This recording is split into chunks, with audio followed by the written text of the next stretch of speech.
জিতা পুজোর এটা আমাদের অনুষ্ঠান চলছে আজকে। জিতা পুজো, জিতা পুজোতে কার কার বাড়িতে নিরামিষই হয়।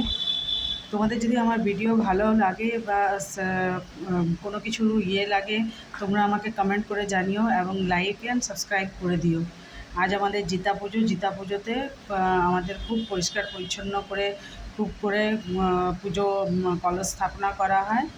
আর দিয়ে এই যে দেখেছো ছোলা, ওইখানে দেখেছো বড় হাঁড়া একটা আছে, সেইটাতে ছোলা ভিজানো হয়। এইটা হচ্ছে আমাদের ঠাকুর ঘর। এখন বড়দি এসেছে, বড়দি এইখানে ছোলা ভেজাবে, তাই ঘড়াতে জল ঢালছে, হাঁড়াটাতে জল ঢালছে আর দিয়ে এইবারে ওখানে ছোলাটাতে ভিজাবে। এইটা এরকম আমাদের বাড়িতে হয়।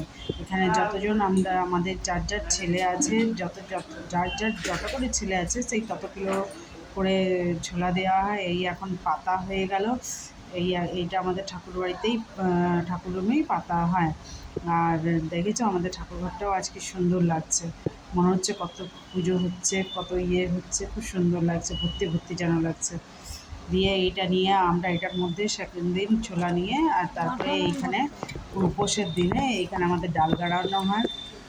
এই ডাল বেড়ে এইখানে যার যেটা মানত থাকে সে সেরকমভাবে গামছা দেয়, গামছা দিয়ে ওই আখের ডালটাকে ঢাকা দেওয়া হয়, সেটাকে সাজানো হয়, এইখানেই পূজা করা হয়। সেই যে হাঁড়ার থেকে দেখলে, ওই হাঁড়ার থেকে ছোলা বের করে এনে দিয়ে ফল ডাল দিয়ে সাজিয়ে আমরা এখানে প্রদীপ উৎসর্গ করি। তোমরা কে কে উপোস করো জিতার সেটা আমাকে জানাবে।